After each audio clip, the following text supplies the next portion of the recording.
What's up, everybody? It is I, James, coming to you once again from the Nerdy Musings podcast studio.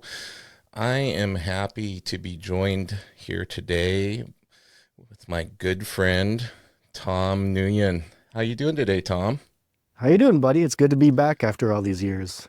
I'm doing good, man. 8 years since the last time when I had you on my other podcast. 8 years since that, but I think it's been 9 years since we hung out Eh, in person. Yeah, it I want to was say 2000, 2015. 2016. Oh, I was it thought it was 16? Okay. 2015. I also thought that, and then I went back and I was just looking at the photos recently from that San Diego Comic Con, Nice. and yeah, at least according to the AI overlords at Facebook, it said it was Okay. 2016. That was a good time. It really It was a good was, time man. Because we, because I'll tell you why I thought it was a great time, other than obviously getting to hang out, was because that is the only year that I went to San Diego Comic Con as a fan. And I've been there like, I don't know, maybe 14, 15 times now, but always as an artist behind the table. So to be able to go as a fan and not have to stress over when I have to wake up, when I have to set up, tear down, do all these sketch commissions and just being a salesman and just, having my game face on for the 5 days straight. It was so relaxing. I had the greatest time there. I got to meet you. We got to, walk around a little bit. I know you were hunting around, I think, for like Ryan Otley stuff at the time, and it yes, was just a lot sir. of Yeah. fun. Yeah, yeah. Yeah, it really was. And that's really cool to hear. Yeah, I imagine when you get into the industry and you become a professional and you're sitting there as a exhibitor, somebody who has a table and is doing all of these things, it definitely probably takes a little bit of that enjoyment out of just, like you said, getting to be a fan and getting to be in the moment and enjoying, you know, probably a lot of the things that got you excited about becoming an artist and getting into comics to begin with. That's exactly right. I love the way you put that because it was almost for me at the time like a recharge into being a fan. And because up until that point, I mean, I probably had been in the industry for, geez, about, almost 20 years at that point, professionally doing shows. And they were all from the insider professional standpoint and never as a fan. I mean, yeah, we have time where we can walk around a little bit and check it out, especially if it's a slower show and everything. But really, I think a lot of comic book fans and collectors, they don't think in terms of, we do this, this is a job. This isn't going on a trip. This isn't a luxury of just going around the country and just doing shows and it's like the dream life. No, we're hustling and, Yeah. it's a gig. We're all It's promoting or we're interesting. selling stuff. Yeah, and it's interesting you say that because I can feel you on that because I know how it is to go around the world and teach Brazilian Jiu-Jitsu.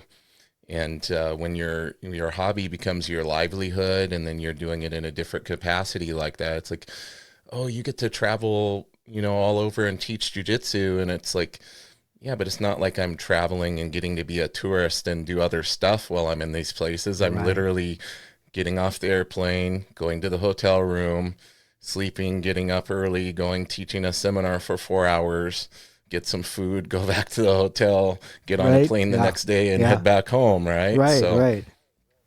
it is And really cool the interactions we get to have with our fans and with people who appreciate us and want to come and interact with us. I think that's the most special part of it though, is that we get to do that.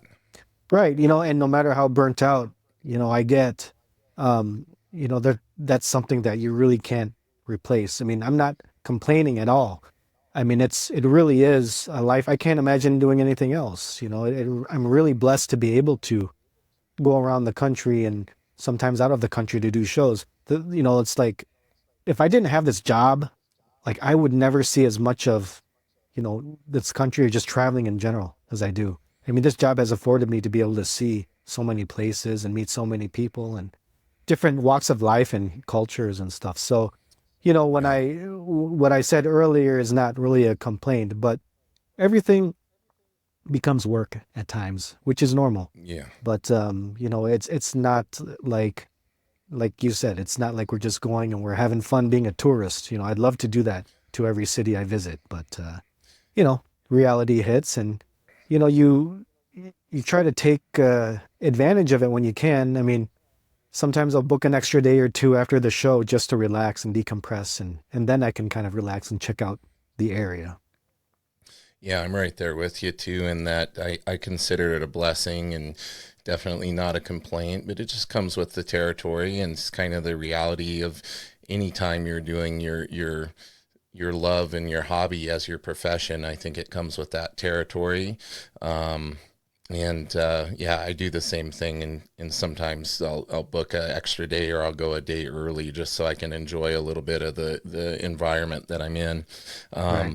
Going back to that experience at that Comic Con, something I'd been reflecting on recently about it is that I was very fortunate to actually get to interact with Kim Jong-gi and Oh, get some of his books and get one of his drawings inside the book and everything, and actually get nice. to see him in real life, like Sure. not knowing that, years later here we would lose him, like way early in his life and at the peak of his career and everything. Yep.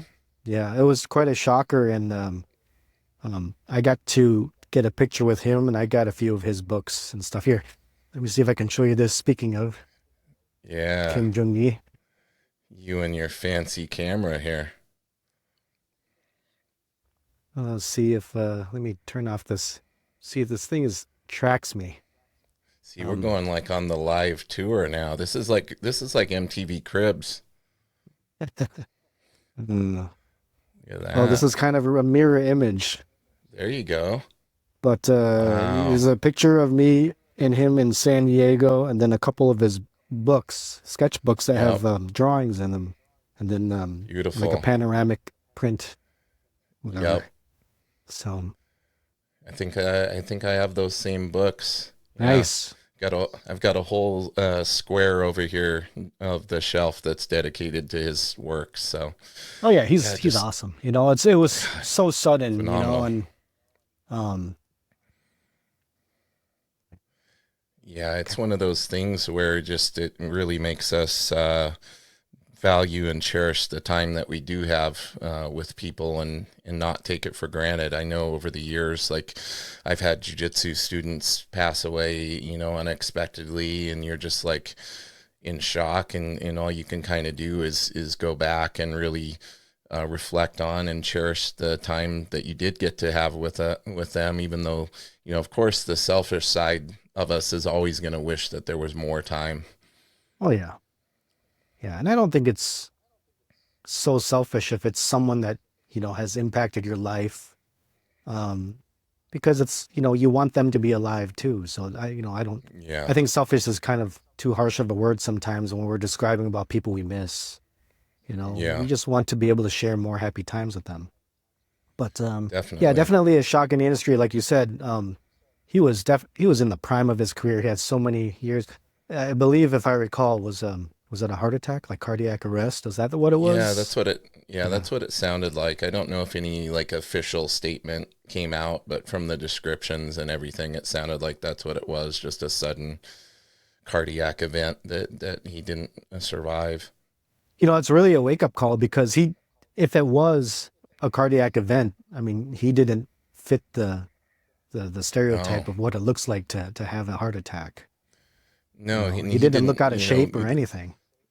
no, and we were talking about that a little bit before we started, recording here, about how like we kind of have a stereotype in our brain of like somebody that has a sedentary job and in the way that they look, and Kim Jong-gi didn't fit that at all, man. He actually looked like pretty fit, like he had some definition in his arms. He wasn't an overweight guy, and Yeah. seemed like he was always staying active and moving around, and it just shows us how precious and fragile our lives really are.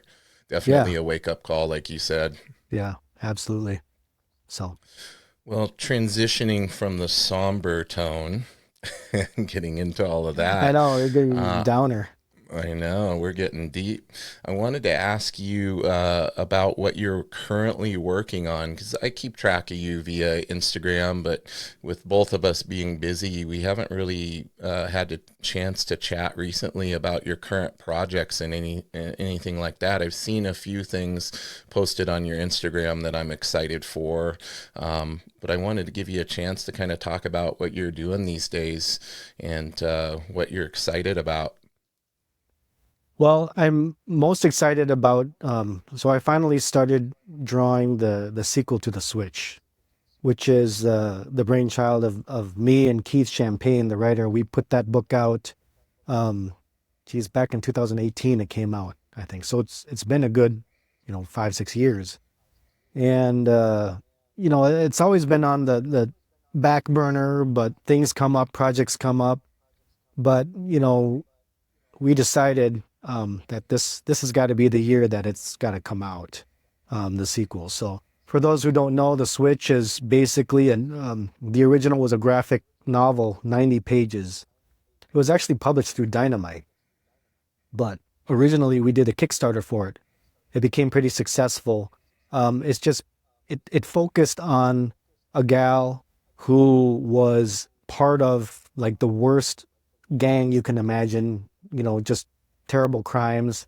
And you know how in the circle of life, sometimes you just kind of leave your as you grow older and go through life, you kind of change circle of friends. They evolve or they change throughout your life.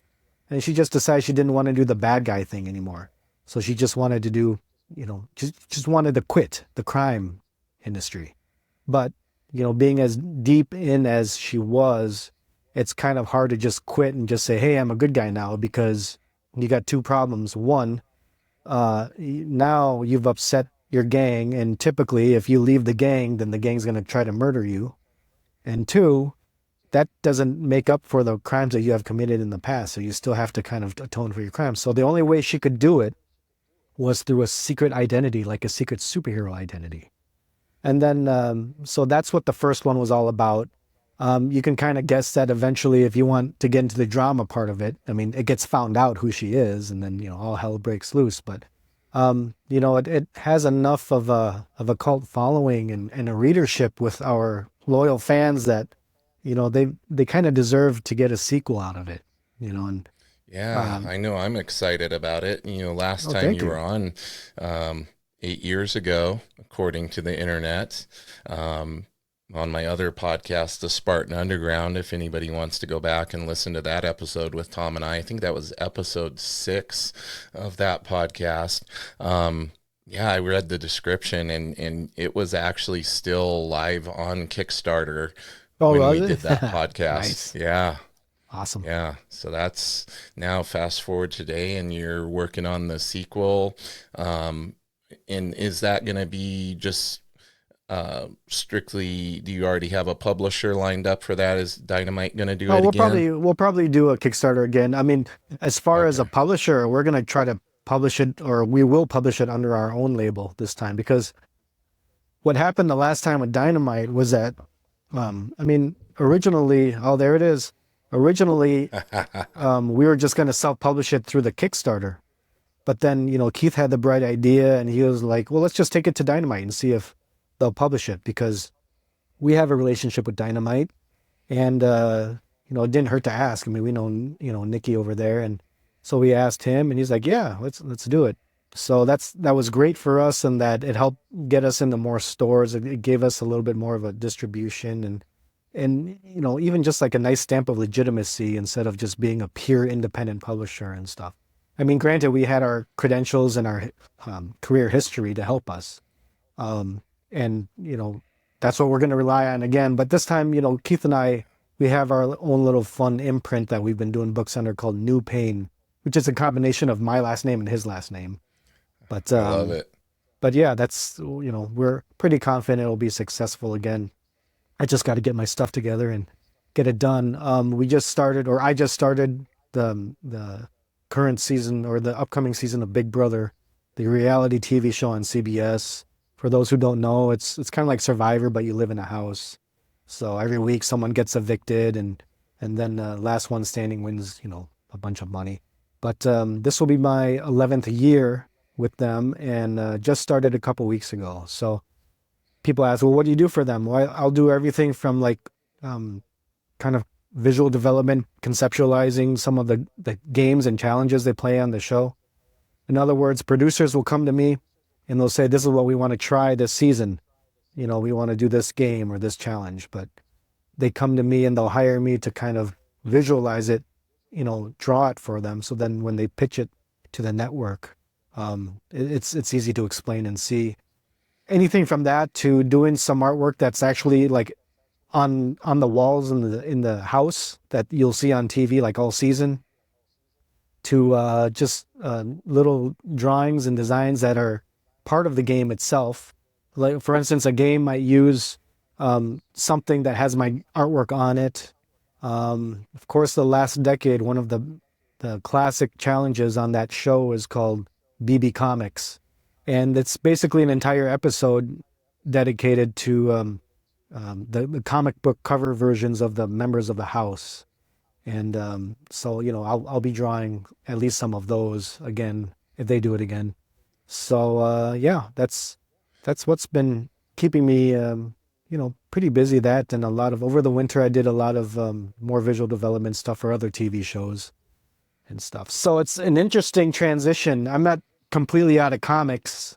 I like to keep one foot in comics, of course. I think the last thing I did on an official level is I did that variant Superman cover for that got distributed to all the children's hospitals and stuff through a wonderful organization called Comic Books for Kids.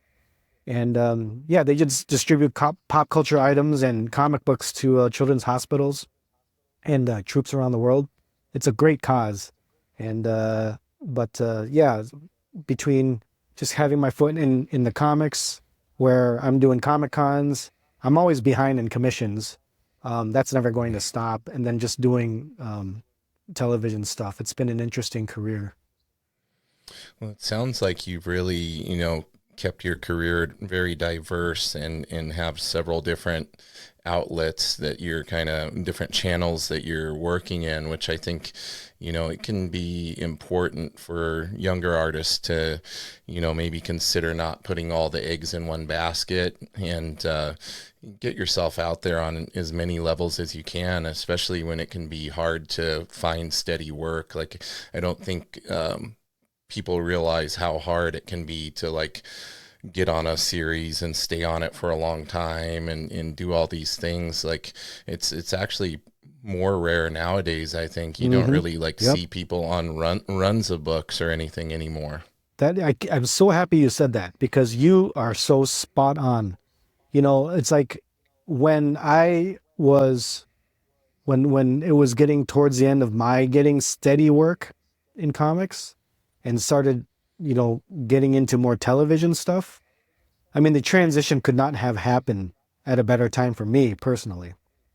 Um, and Keith and I talk about this a lot because we both started in the 90s, right? And we were just fully employed, maybe even, overemployed at times through I'd say like, through the mid aughts at least, and maybe going into like the early teens of the new century. But during that time, we were so lucky enough to have multiple runs. I'm talking long runs. I mean, nowadays you see a lot of guest miniseries, guest creators and miniseries and arcs and stuff like that. And rarely do you see like a long run. But, like for me personally, I jumped in with Doug Mankey, the penciler, who and it's been a blessing in that we've worked on Superman, the Man of Steel. We had a nice long run there to JLA. We did a year on Justice League Elite, which was considered a maxi series at the time. And then we went on to do Batman, which is a great blessing because even though we were on for, I say, only a year on Batman, that was the time where we worked on now what collectors consider a key issue of the first appearance of the Red Hood. So that was Yes, Batman issue sir. 635. So, Just found that in my collection the other day. I was like, oh ooh, yeah, yeah. score. Yeah, and I'll get back to that issue in a moment. But Yeah. from there to working on Final Crisis, and then having a pretty healthy run, doing the Blackest Night saga, which was huge, epic saga at that time, right? It was the big deal. That's when the Green Yeah. Lantern movie was coming out. I was hopping between Green Lantern Corps to Green Lantern and back, and then I had a decent run on Catwoman for about a year, and then it just started like tapering off from there, and then that's when the TV stuff started increasing. So I mean, the timing was perfect for me, but my point was I was on enough long runs, good memorable story arcs, that to this day I feel so blessed because I'll still get royalty checks like every quarter from them, and it's, I can't, I don't know if there's any new royalty structure today, especially with the new creators coming up.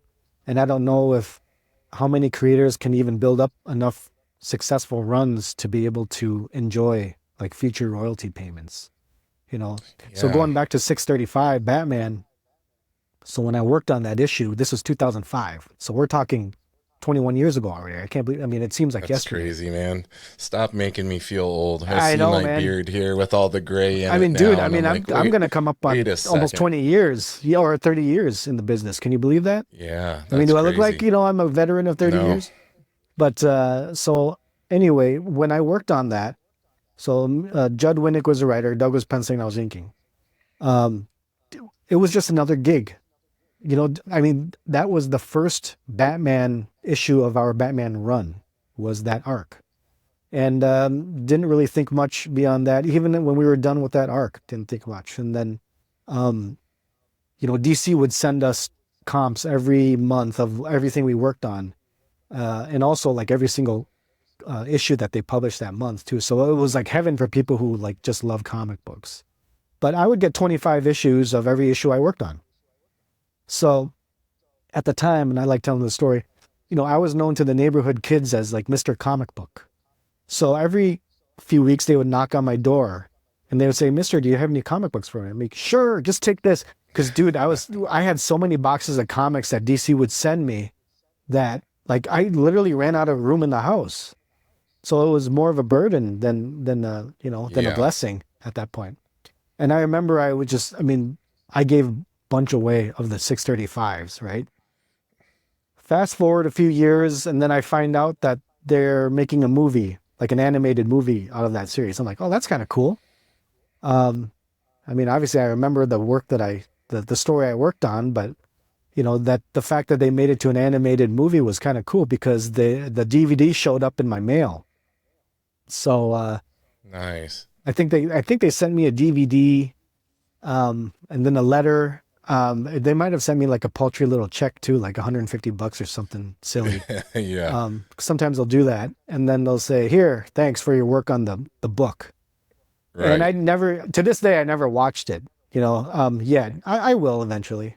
I mean, it's been 20 Yeah. years, but no, but I jumped straight to the special features section because I wanted to see if they used like any of the artwork, and they did. That was really cool. It, I was gonna say, Um, did they? yeah, they did. And then as an aside, Zack Snyder's Justice League Blu-ray Special Edition, they also used some of that in the Talking Heads special features in the background Yeah. for something. So that was kind of cool. But yeah, and then they started using the Red Hood in like video games and started making toys. And I'm like, holy crap, this Red Hood guy is starting to get really popular, and now he's like just super popular. Now it's a key issue. Can you believe it? So Yeah. then I look up on eBay one day and I see like slabbed, like 9 point something non-autographed Batman 635s are like $400+. I'm like, no. I'm like, I had Yeah. 25 of them. It's So, like anyways, those damn right. kids got me. They're And out they, there they running probably just, around. right. And they probably just trashed them anyway. They're probably all But, crumpled up. Yeah. but the funny thing is, I actually, I think a couple of years ago, I was cleaning out my parents' basement, just helping them move stuff around. I came across this dusty box and I opened it up and there was still five of them. Like I Oh, must there have you like go. set five aside, or I don't know why I found five, but I found five in like really great condition. Oh, So that's maybe I should awesome. get those slabbed or something. I'll I sign them think you should. myself. Yeah, sign them yourself. And then CGC will still put that label on there if they didn't, have you come in and sign them for them to witness. Oh, I should bring it to Heroes Con. I'll be going to Heroes Con this weekend. There you They'll be go. there. Yeah, they got to see you do it. Otherwise, you might be forging your own signature. Right? And you Yes. brought up It's a interesting name that there's a little Easter egg for people when you talk about Judd Winnick. Like that's a TV crossover there because he was actually on The Real World, and then yep, Real he World got San into writing. Francisco. Yep, and he got into writing comics. So there's a little Easter egg material Wow. for everybody there. Yeah, I believe he was on the very first season of Real World, if I'm not mistaken. And I've never actually met him in person. I think we follow each other on social media, and we'll like and occasionally we'll like and comment on each other's posts, but we've never met in person before.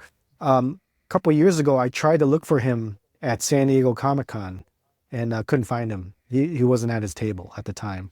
And then I think 2 winters ago, this other podcast arranged the Red Hood reunion, and he wasn't able to make that one either. They had to spice him in later in editing. So that's Gotcha. two opportunities I couldn't get to meet him in. But yeah, I mean, he seems like Yeah, a I was really gonna nice guy. ask. I was gonna ask, like, is he still active in comics? Like, is there any books he's actively writing? I'm not sure. Like, I can recall, like, You know, I Google lists him. It's funny. Google lists him as an American cartoonist. Is how they list him under his name. well, But you know I that always he is a cartoonist. I don't know okay. if I you didn't realize this. realize. No. That's actually what kind of got me into noticing him when I was a kid, and he was on MTV. Is because I remember watching one of the episodes, and I'm like, oh, this guy's actually a cartoonist, and he's like doing his drawings and working on his own book and story. So I think that's what he started off as, but he just, it just so happened that he built his name as a writer. Yeah, well, which is Yeah. good because then he could parlay his artistic skill into that writing, that resume. Speaking of early starts in careers, like um, you're most known for being an inker in comics, and for those of you listening that don't know what an inker does, it's very specialized and it's not just tracing as they made the joke in the movies about. It is enhancing the artist pencil artwork and making it so it shows up better in print, but it does so much more than that. Like a good inker really delineates and separates out the foreground, background, middle ground, and conveys motion, sense of weight, spotting of blacks to enhance the composition, like all sorts of stuff. So Tom is very well known for inking Doug Mankey for a very long time. As far as your ink work goes, like when did you first get into the industry as an inker? What was your first big break? So I broke in the industry when I was 19. I broke in with Doug. Well, I we didn't break in together. He was already in the industry, but that was my first gig was DC Comics, inking over Doug. But I had been friends with Doug for 5 years at that point. Nice. I mean, I met him when I was a kid. So essentially, he was the guy that mentored me, so having that connection was great. But, like having that type of critique and training that young, the reason why we met each other is because we both had the same art teacher. Like I ended up having the same art teacher that he did when he was young. And she's the one that introduced us together because, she saw that, Wow. I was very, I was like him. So that's how we met. But I didn't want to break in as an inker, and inking was never my thing. I wanted to draw. I wanted to be a penciler and everything. But at 19, I was in my first year of college at the University of Minnesota. But this opportunity came up in a new book called Major Bummer for DC Comics. It's kind of like a slapstick comedy superhero book. Some might remember. I mean, it's got a very tiny cult following. But actually, I got a Major Bummer poster here. Let's see if I can. Nice. And this is why I encourage everybody to pop on over and watch the video version of the podcast so they can check out. We always have cool stuff. There we go. There's the Oh, I Major can't. Bummer. Yep, That's I can the see it. so that's the original poster, promo poster that a cool fan gave to me last or 2 summers ago in Connecticut, or no, Oh, last wow. summer in Connecticut. And he had 2 of them, and I told him I never got one when I was a pro. But anyway, um, but yeah, it was a major bummer. Lasted 15 issues, which is a miracle these days. If for a no-name Yeah. book to last 15 issues. Um, so I ended up being Doug's inker, and for half of my career easily. I mean, I was the guy. Um, my thinking was I could. Here's a chance. They were looking for inkers. I already knew Doug's strengths and weaknesses as far as what he likes. That's a bad way to put it. Not Doug's strengths and weaknesses. I meant to say I knew what he liked in his line work for, as far as, I was emulating how he was inking himself on the mask and everything, and I was using a brush a lot. That's how I grew up inking, was with a brush. And I knew that those are the types of lines that he liked. So I kind of took that advantage and thought, well, I could break in now at age 19 as an inker.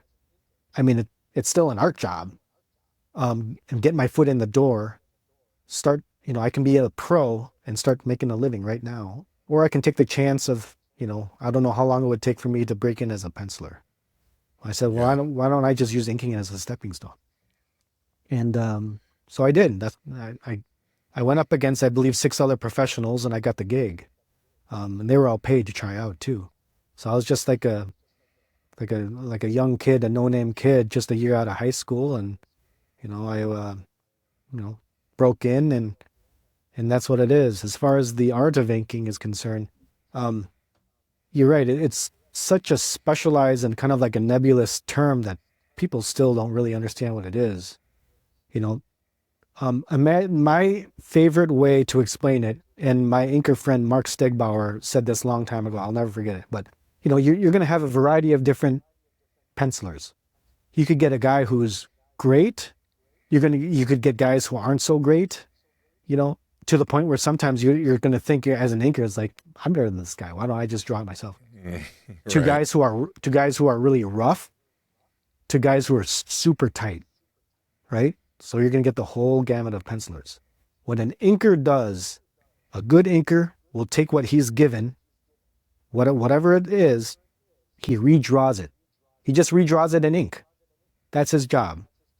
Redraw it in ink, make it look great in ink so it's printable, and you can do whatever you want as far as to your discretion, as far as you can add detail or textures or shading or whatever. But your job is to redraw it in ink and make it pop. So that's how I describe inking. Did you find it? Obviously, you worked with Doug for a long time, so you probably had a comfortability with him. Um, when you were a young inker inking other people's work, did you find it intimidating at all? Like, were there certain artists that you were like, oh, I really want to not mess this up type of Not thing? Or were once. you always No. just like, I'm going to get in there and do my Nope. thing? And Nope. I never. I was. Even back then, I was like, I can ink anyone.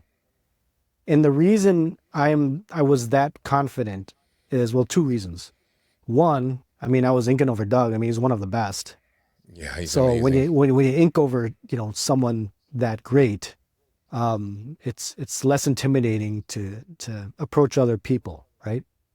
And the second is, I always was confident in my ability to draw. Like I said, I never wanted to break in as an inker. It was just an opportunity that I took, and I ran with it.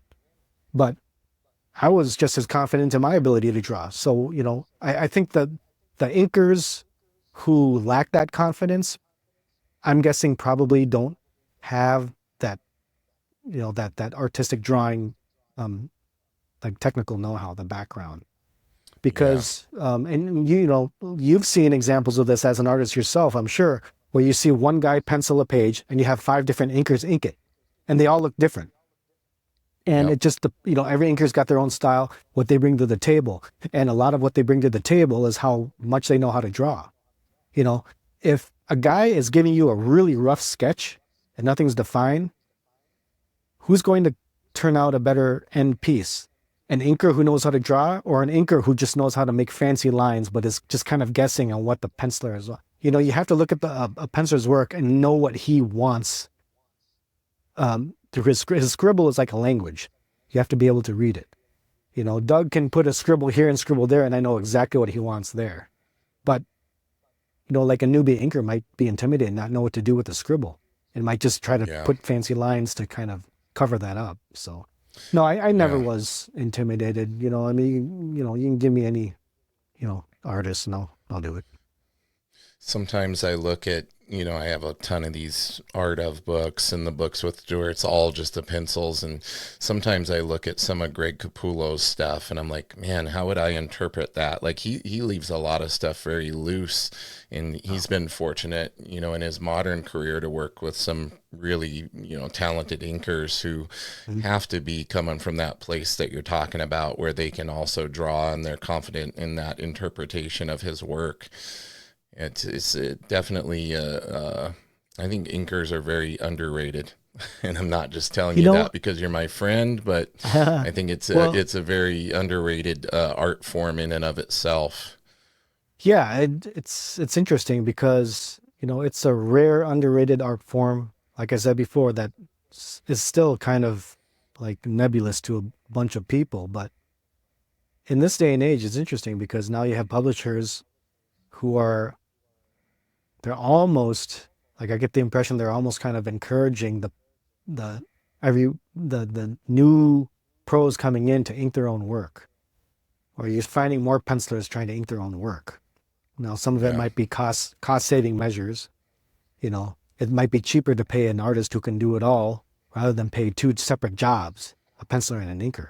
You know what I mean? And there are a lot of at least enough artists who will take that job. Yeah, you Um, you see that, and you also see where they'll like have somebody just pencil really tight, and then they'll go in there digitally and try to make it look like it was inked. oh yeah, I that spot rarely looks I good. spot that. I spot that quite a bit, and I'm like, I just Yeah, never quite unless the artist has a certain style that right. Yeah. translates to that, and there's a really good colorist working on it. Sometimes it can work, Yeah, but Joe Madureira is interesting because he can make that work. And he's always hiring the best colorists who know his style. So he's a guy that pencils tight enough, and I think that he can kind of get away with it. I prefer an inker over him, but I don't mind him penciling his own stuff and doing that way with a great colorist. One of my inker, associates, my colleagues, um, Tim Townsend. I always loved the way he inked over Joe Mad. yeah, I So, think that was the best stuff on Battle Chasers was when Tim was doing it. well, Battle Chasers, I think, was Tom McWeeny, who was also great. There was And an they, issue that oh, was there there was an an issue issue where that Townsend? Tim did. Yeah, I'm pretty Okay, positive. Yeah, it's one of okay, the my favorite. Like it really stands out if you're going through the run and then you see that yeah, issue. It's like, yeah, oh, yeah. Tim is great. I mean, he's one of the slickest inkers in the business. yeah, his stuff on Joe's work was just amazing. I remember it really like popping and like, whoa, like it's one of those kind of that marriage between the artist and or the penciler and the inker that just like they just enhance and become a whole other thing. It's like a whole, Yeah, it's like they yeah, just created a new artist with their amalgamation. yeah. It's like some people, some pros are just known as a team, as a part of a team, rather than the individual. Um, Yeah. some of the famous teams throughout the years. I mean, it's because they work well together. They have a very distinct look that when you try to pair them up with someone else, it's close, but it just doesn't quite look the same. Yeah. You know what I mean? But yeah, I don't think back in the day you could. argue that if someone said, well, what do you want to be when you grow up? I want to be an inker. Like that used to be, that could be a career path.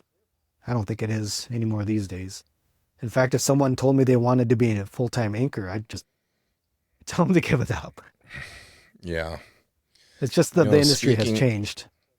yeah, for sure. And you got to kind of evolve with the times, unfortunately. When we go back to talking about like having those fundamentals of drawing down and that being so important for a inker, you've provided some awesome resources in the books that you did, the incredible comics line of how to draw books that you did. You did one specifically for drawing women, and then the first one that came out. Like I think those still hold up to this day as some of the best drawing books on Oh, the thank you. market. Are those still available? Do you know if those are still in print, or do I Well, have like something to you put on have eBay something later? rare. Yeah, you probably have they're not in print. They're no longer in print. They're out of print. Uh, Um, but what you said really means so much to me because every now and then I'll get a message from someone that said, "Hey, I have your book." Um, when I wrote those books, I just kind of wanted to cultivate like a personality, just kind of be goofy and have fun with it. Yeah, they're, And they're I hilarious. guess They have all the somehow pictures of you yeah, with the bikini babes in there yeah, and everything else. I guess somehow it resonated because, I think at the time, like no one had ever done that.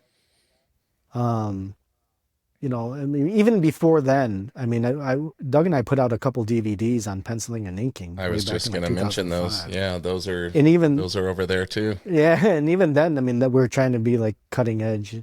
And to this day, I don't think anyone's ever approached it like that.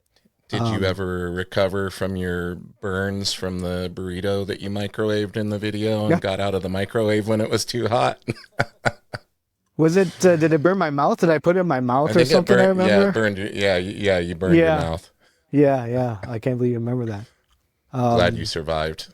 yeah, but it was an interesting time. I mean, actually, I think a couple weeks ago, I put up a picture of Doug and myself, screen captures from a local news station when we were like Oh wow, from 20 years ago. Like if you go back on Instagram a couple weeks, you'll see it.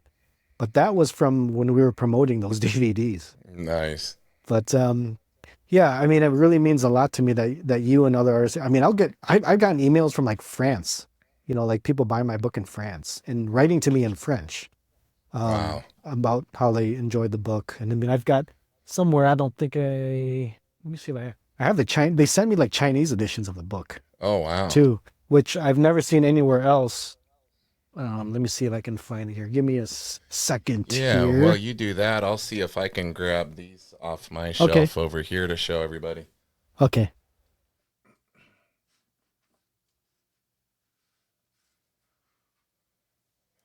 Oh yeah, I found them right away.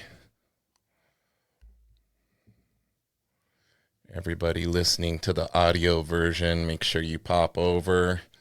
Yeah, Incredible Comics with Tom Nguyen, Incredible Comic Book Women. Look at this. And the most important part on the back, Oh, the picture. he's all jacked in his tank top there with some bikini models. Man, rolling with the squad. I'm telling you, man. Like That's I just awesome. wanted to do like something that was different. Just like have fun. You never Yeah. saw instructional books like that.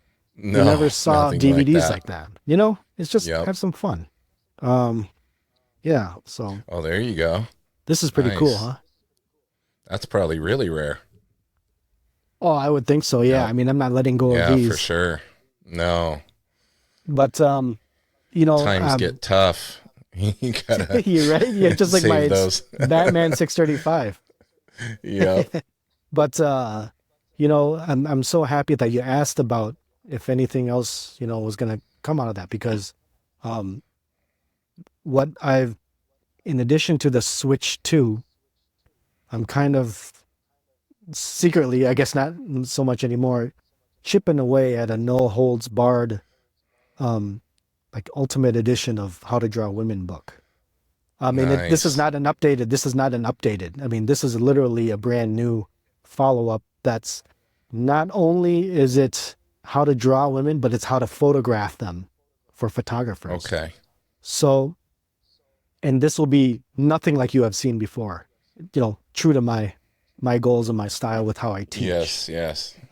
So And when I was doing, just in advance for my wife, she knows it's for artistic purposes. oh yeah, If there's totally, yeah, beautiful women in there, it's just learning, yeah. learning to draw better.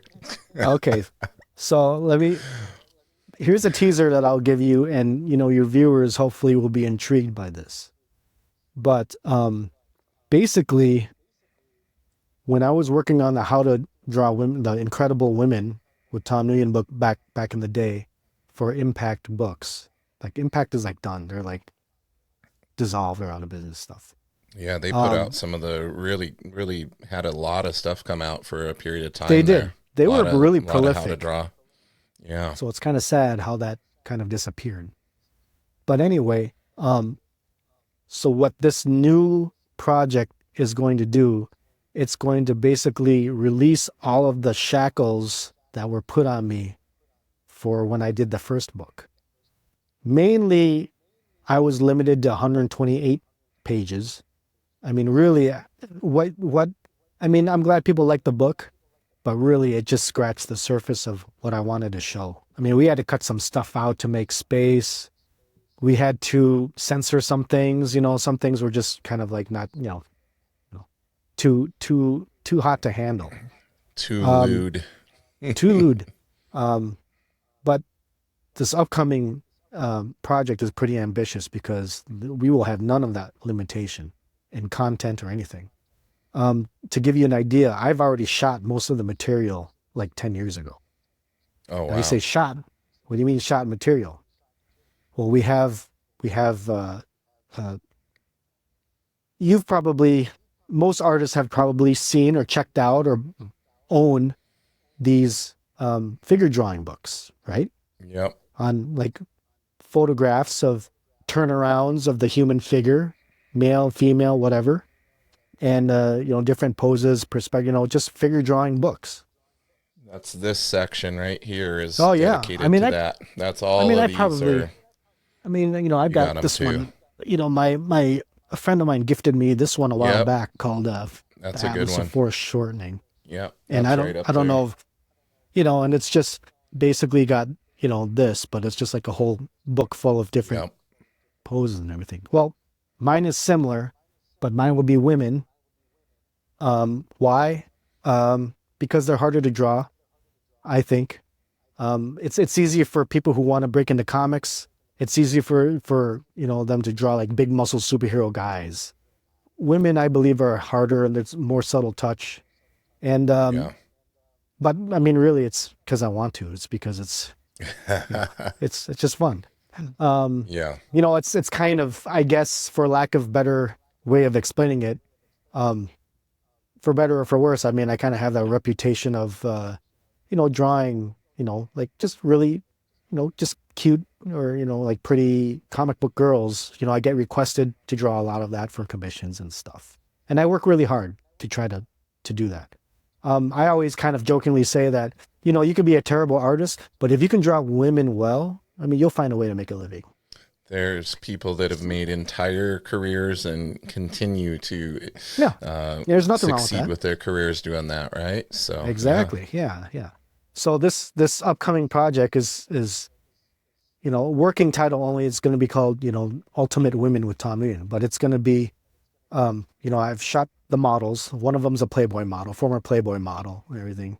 So how is this going to be different from a typical like figure drawing book or how to draw women book? Well, um, you know, how do I say this?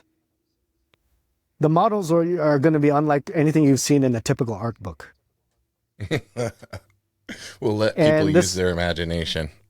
so I mean, they're really fantastic, you know. Um, and if people know me well enough, who follow me or are fans, I mean, I think they'll understand, because as you know, James, I moonlight as a photographer. So, You do for but many years. right, so these will be professionally shot models, um, and it's a book that teaches you drawing, gesture drawing, and lighting. So the lighting is going to have, there's going to have diagrams for photographers, and the drawing stuff is going to be for artists. So it's actually hitting two audiences at once. That's gonna be Um, amazing. Yeah, I know for me, like I feel like there's not enough stuff on lighting out there when it comes to comic book art. It's like such a vast area and such an important part of like really capturing form and everything that a lot of artists struggle with. I know it's personally like one of my biggest struggles right now is light and shadow. So that's something I'm looking forward to. yeah. Definitely. So we're looking forward to hopefully when I finish the Switch to right into this, or maybe this might go before Switch 2. We don't know. I mean, the bulk of the material has been shot. We're talking like Do hundreds of you photos. So, Do you think you're gonna do the crowdfunding route with oh that as yeah, well? oh yeah, Nice. yeah. I think crowdfunding is if you can manage it right and you have a good track record, then it can work pretty good for any creator. On a similar note, when I was talking about inking being a job and something that an artist used to be able to aspire to, it's kind of like back in the day, you could ask a kid, like what their end goal is, or not just a kid, but any aspiring artist. And for comics, the end goal was to work for the big two, Marvel, DC. Now the whole landscape has changed. I always say, get your foot in the door at the big two, milk that for what it's worth. Build your audience, build your social media following, get on those big books, and then leave, and then start your own IP, and then Yeah. bring that following with you, and creator owned is the future. So that's what I've been saying for a long time. It's interesting. I just had this kid on here, Joshua Durstein, and he has successfully funded his Kickstarter or Indiegogo. I forget which one he's on, but it's called Amarok, and he started it when he was 16, and he got like I think he's if you look on there, he's like over like $24,000 in backing, and he's Nice. doing like a 48 page of his creator owned. And what's really interesting about him is he learned to draw because he wanted to be able to draw his character that he had written like when he was several years younger, and that inspired him like, oh, I want to be able to bring him into real life and draw him. And he's only 19 now, and the kid's phenomenal and Yeah. has this project. I told him, I'm like, oh, you're kind of going the opposite path. You're going to do your creator owned thing, get that out, and then do you want to, try out for Marvel or DC? He's like, yeah, I'm hoping that once I have a body of work like that, it'll help me get my foot in the door with them after the fact. Yeah, and I neglected to mention that that's also a possibility nowadays as well. Is you go the backdoor way by building up your gaining an audience. Then the end of the game is you just want to have a following, and that people can look at and say, okay, there's a reason why he has a following. Whether Yeah. there's something he built over a long time or a sudden success of a single project. But the thing is with social media, which is really is such a pain in the ass. Social media, it's like a second Yeah, it job. is. I feel like Yeah. got to keep up with all these platforms. But back when I broke in, we didn't have that. We relied on the big publishers to do the advertising of our names for us, like in like Wizard magazine or one of the ad pages inside the comic books themselves. But Yeah. now with social media being widely available and free, and now it's like the game is wide open for anyone. So you Yeah. really have to work it. I always say, no one is going to give you money if they don't know who you are. So when you start out, you are your own manager. So you have to really, it's tedious, but just be consistent with it, and it will come, it will grow. As long as you're Yeah, he was good, real. talented.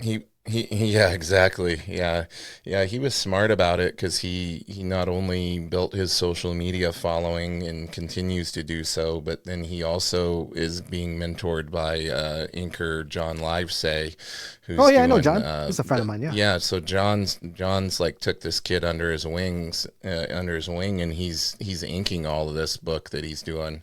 Oh and great. and so he was telling me how much like John's helped him like bring his vision to life and everything, and how much he's mentored him. So it kind of reminds me, going back to you when you got started, kind of having Doug mentor you, like Yeah. those mentorships are so important, man, especially when you're getting into business as vast as the comics industry. Like I don't think people realize like how hard it is to get in. And I I know, I guess the biggest thing I can tell people is like with like I have jujitsu people. I used to coach MMA fighters, and I've coached people. I've cornered at the UFC and done all that stuff in the past. That's cool. That's And awesome. like, yeah, to get somebody to that level though, like people just think they're going to come in and train a few years and hit that level. It's like, no, that's literally like the odds of that are you like you getting into the NBA or NFL or anything else. And Yeah. same to becoming a successful comic book artist. Like it really takes a lot to break in. Like people have more resources nowadays, I think, to get noticed. But that just means like you have even more competition. Yeah. I especially back in the day when really the big two were your only viable options as far as being able to just make a living and the path to building a fan base and stuff. I mean, it's I would say, yeah, the broad commercial pro level, it's like the big leagues. Like you said, it's like an elite athlete. I mean, I'm not trying to make what I do sound like it's anything special, you know, because there are varying styles and skills of all types that enter this industry now more than ever. So like part of it is how do you define being a professional? Is it someone who gets paid Yeah. to do what they do, or is it someone who's technically proficient? Um, I mean, a little bit of both, different proportions of both. But yeah, it's as far as the grind to break in. I mean, that's a tough one. But staying in is even tougher. They say that breaking in's the easy part, but staying employed is the hard part. Because you get a lot of fly Yeah. by nights that come in, they'll break in, and then they'll work on a few things, and then they'll just kind of disappear. Um, so who knows whether that's on their own, you know, choice or not. Yeah. Well, speaking of athletics and athletic endeavors, you were big into baseball coming up, and you said that was kind of a passion of yours. And I Well, know when I was a we kid, I saw was the when you were a kid when we saw the Conseco jersey over there prior to the stream going live, and Well, I'm yeah, I'm a that's fan. cool. Oh, I did I Yeah, show but that before the stream? Do you want me to show that I during the stream? I think it might have been before. The redundancy is fine. If you want to show it again, that would be awesome. Let's see if I can point the camera. You can see. There it is. So, Nice. I mean, it's flipped, I'm but assuming I'm assuming it's signed. it's signed. This was gifted to me by an old friend I used to go to elementary school. Well, middle school, high school, everything. Nice. Um, so yeah, you see the Got a Jose bat. Canseco signed jersey. That's I see Mark a bat up McGuire. there. Mark McGuire Oh, autographed bat. Mark wow. McGuire autographed ESPN magazine. In the middle there, that's a picture of me and my wife with Jose Canseco himself. On Very the cool. on the wall on the side, the two pictures. That's a Jose Canseco autograph, Sports Illustrated, and then you have four, like a print of Jose Canseco, Mark McGuire, Will Clark, and Kevin Mitchell of the San Francisco Giants. They were a big rivalry at the time in the late Yeah, '80s. I remember Um, that. Yeah. yeah, so I'm a baseball fan. I'm not. I'll go hit some balls every now and then, but Well, I I mean, I think it's really. in. Oh, I'm I sorry. was Go just ahead. gonna say I think it's important for people who are listening to the audio version only. Like you're not the stereotypical build of a comic book artist. You've maintained you were into bodybuilding and have tried to maintain being in shape and everything. And Doug's the same way. He's like big into powerlifting. There's several like comic book pros that are Well, pretty fit these Capullo's, yeah, days. I Capullo's was into just the gonna say weightlifting, and you took it stuff. out of And my yeah. I remember Frank when Cho. I Capullo. mean, he's yeah. I don't know how many people know this, but he's a big bencher. At least he used See, to be. I don't know if he still is, but he used to be really big into that. Keith Champagne is he trained some Brazilian jiu-jitsu. oh okay. Yeah. So I think I he's remember seeing something about that yeah. back in the day. I think he posted something and I commented on it or something. Yeah. So, whenever he and I do Comic Cons that happen to fall on a UFC weekend, instead of going out with the boys after the show, we just stay in the hotel room, get pizza or something, and just watch UFC. That's awesome. But yeah, it's I've always been into like physical activity. I competed in bodybuilding in 2002. I did two shows. I won my weight class in both of them. The second show I qualified for nationals. So what that meant was I wasn't a pro, but I was one win away from being a pro. Um, So which I you thought would have gotten your pro card had would you have gotten won my one more event. IFBB pro card. So that was 2002. I was working on JLA at the time. I distinctly remember turning off the TV because I was dieting at the time that I was trying to work on JLA. And the TV I normally have on just for background noise, but the Yeah. food commercials and the fast food commercials would just drive me insane because I'm just trying to survive on plain chicken and oatmeal. And Man, I I can't was even close to imagine. contest then. But Yeah, I can't imagine trying to focus and work being on a cut like that. it was tough. You know, uh, Now that we're talking about it, I distinctly remember for a while around that period, I was like, I'm going to be the first pro in the world. I'm going to be the first double pro in comics and bodybuilding. That was my goal. I'm going to do like Mr. Olympia convention or the Arnold Classic convention, and I'm going to sign comic books there too because I'm going to be the first double pro or something. But That would be amazing. it wasn't meant to be. I did two shows that year. I had been essentially dieting all year, well, almost without a break. And the second show I qualified, so which meant that, because I'm in the Minneapolis area. So the national show was, I think, in Dallas that year. So after I won and I qualified, I would have 1 month break and then I'd have to go compete again in Dallas to try to get my pro card. And I thought, at the time it was like, I was really close to wanting to do that. And I thought, man, I've been dieting for a year. I'll just take a year off. I'll just eat normally. I'll still train, but I just want to relax because, I just want to eat. I'm sick of starving. And I'll compete Yeah. next year. I'll requalify. I don't care. But it wasn't meant to be. I was enjoying food so much. And then by the time next year came around, I was like, I'm just not ready to compete again. I think I'm just going to hang it up. I had nothing more to prove to myself. I mean, I just did it just to see if I could do it. Um, and I got two trophies out of it, and I'm proud of that. And um, you know, I I still try to keep up in shape. I'm just trying to maintain and be like stronger than the average Asian dude. That's all I care about now. Because I think you got I'm that down. 47 years old. I don't have a 25-year-old body anymore. You and me both, man. I'm going to be 47 in October here. That's right. We're peers. Yeah, exactly. Yeah, yeah. Yeah. No, it definitely isn't as easy anymore. No, man. We It's like, definitely like, I remember being able to eat clean for like a week and like losing 3 pounds. And now oh, it's like dude. you do everything right and you're lucky if you can lose a pound. Oh, man. I'm right there with you, man.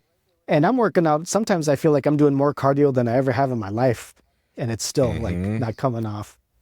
I remember every time I started dieting back then, like if I really want to go and do a hard 3 month cycle, or if I'm preparing for a show, I'm not joking, James. I could drop 15 pounds in 2 weeks. Yep. Just cold turkey start dieting. Now, a lot of that was water, obviously, but still, I can't even do that, not even No, it's close. not like that. So, Yeah, not like that anymore for sure. And the recovery time after the workouts is definitely it's a little bit of a process now.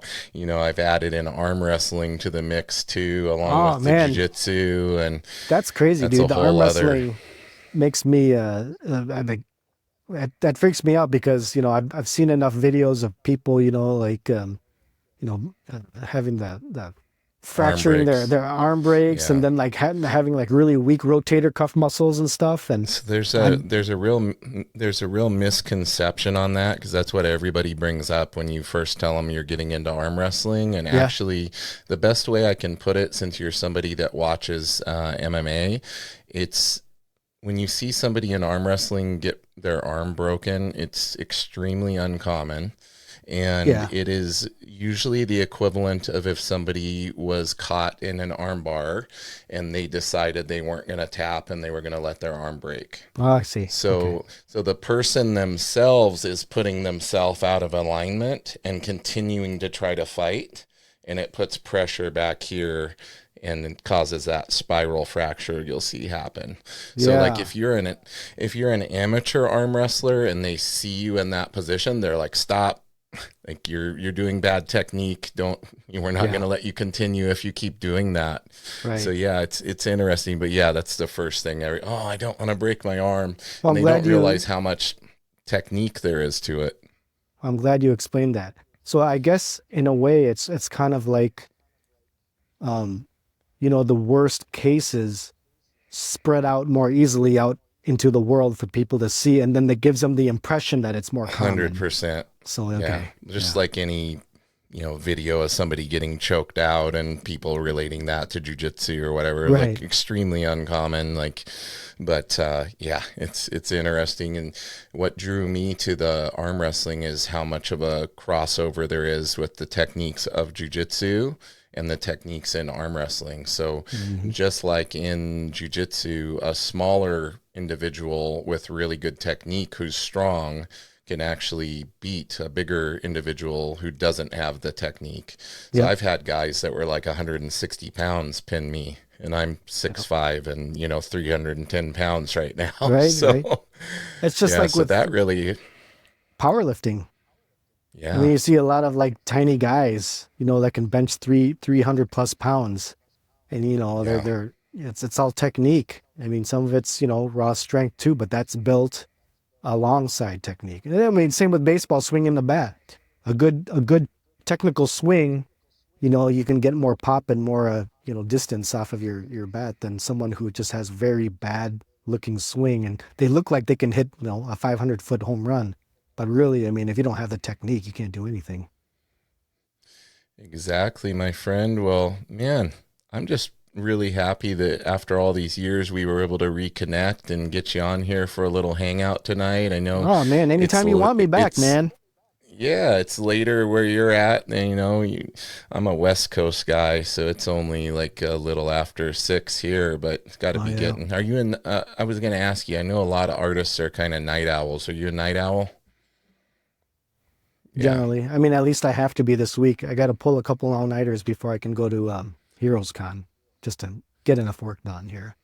I got a pretty tight deadline One, with the Big Brother stuff right now. So I, I I always notice that with artists that a lot of us are like night people, but for a lot of the pros, I wonder of how much of that's just because it's a necessity to hit deadlines. I think it's a little bit of both. I mean, a lot of creatives I know are night owls, and I've thought about that myself. Like, why am I like that? And I think maybe for me, the part of it is because in the middle of the night, there's really no distractions.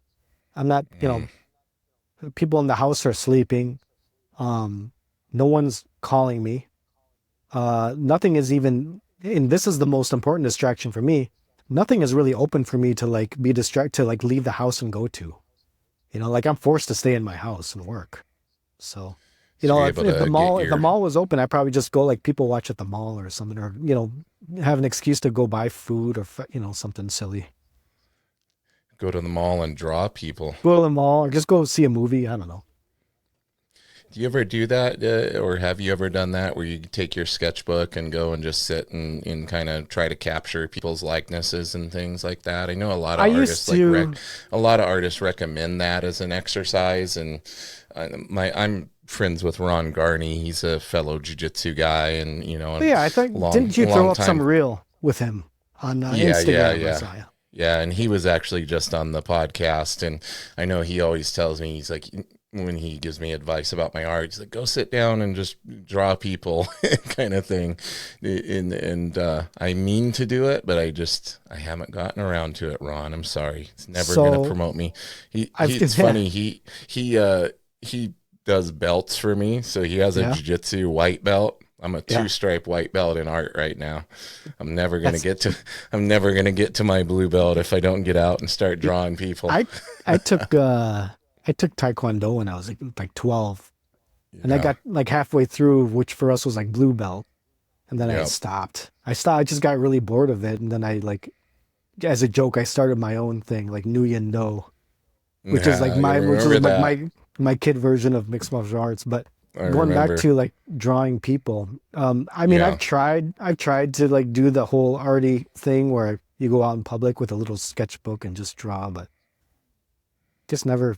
It always felt like work. It's like I'm forcing Yeah. myself to do it, And I always thought that was such. If you have to force yourself to practice to draw, then it doesn't become fun anymore. I think Right. the best time to learn anything in art is when you're in the mood. Because when you're in the mood and you have that excitement that you want to pick up the pencil, now your brain is invested emotionally into what you're going to put down on the paper. But if someone told me, okay, today's assignment is go to the mall and draw like 10 different people, sketch 10 different people. It just sounds like work, and I'm just not into it. Just don't care. And Yeah. I won't get anything out of it because I'm not into it. I won't be focused. That's an individual thing. But yeah, I've never been the type of guy that's like, I'll just draw every chance I get and be like an artiste. Um, it's like a lot of the stuff that I draw is because it's a job. I don't have to. And then, on top of that, I've got to do commissions, and on top of that, I'm trying to chip away at a book, and it's like, it's almost like dangerous territory. It's like everything is becoming work. Yeah. But Yeah, that's how I am, with the exception of, obviously jujitsu is still my passion and everything, and it is my livelihood, but I still keep it fun, and I don't really look at like the act of teaching jujitsu as work. It's more like running the business side of things. That's where it becomes more work related, answering emails and all that kind of yeah, stuff. right, yeah, all But that for me, administrative stuff. yeah. And for me now, I got into another hobby that's physical with the arm wrestling, but I'm just doing that for fun. I'm not looking to make money doing that or win any world title. At least I don't. If that happens, cool, but it's not my Well, plan at this what's the point. furthest you've gone with that? I've won the state championship. So I won the Washington State Championship for the amateur on the right and left arm. My Oh, first you're like tournament, ambidextrous, yeah, we do. I do both arms. dude. I was a switch And my hitter when I was playing baseball. I did left side and right Yeah, side. in arm wrestling, a lot of people will compete on both sides just to get experience. So I did well in the state championship. I had done one tournament prior to that where I took gold on the right for amateur and silver on the left at my very first tournament. And then here recently, I just did a smaller one and I took gold right and left for amateur, and I actually was able to get silver on the left in the pro division. So that's kind of Nice. where I'm at with it now. Only three tournaments in, still very much an amateur with only like, as far as like serious training, just a couple of years of practicing regularly and everything. When's your next tournament? Right now, my next tournament will actually be a jiu-jitsu tournament. So I'm going to try to capture my fourth world championship coming up in August. So I will be switching my focus a little bit, kind of still training the arm wrestling, but as far as competing in arm wrestling, I'll put that on the back burner until I'm done, hopefully going and accomplishing that goal in August down in Vegas. Yeah. So do you pay attention to guys like Devin Larratt and um there's another Oh, guy, yeah. Russian guy like Dennis. I don't know how to say his last. Saplinkov. Yeah, yeah. Yeah. So actually, how I got into arm wrestling was seeing one of Devin's videos and starting to follow him. And I started communicating with him through Instagram during the pandemic and just told him how I liked what he was doing and his content he was putting out, and how that was kind of helping me through a depressing time. And we struck up a little friendship through his mutual love of martial arts. He's like a lifelong martial arts guy. Nice. And way back then, we came up with a plan once the pandemic calmed down to have him out to teach an arm wrestling seminar there at my jiu-jitsu school. And it happened. We ended up doing that. Great. And had like 150 people there.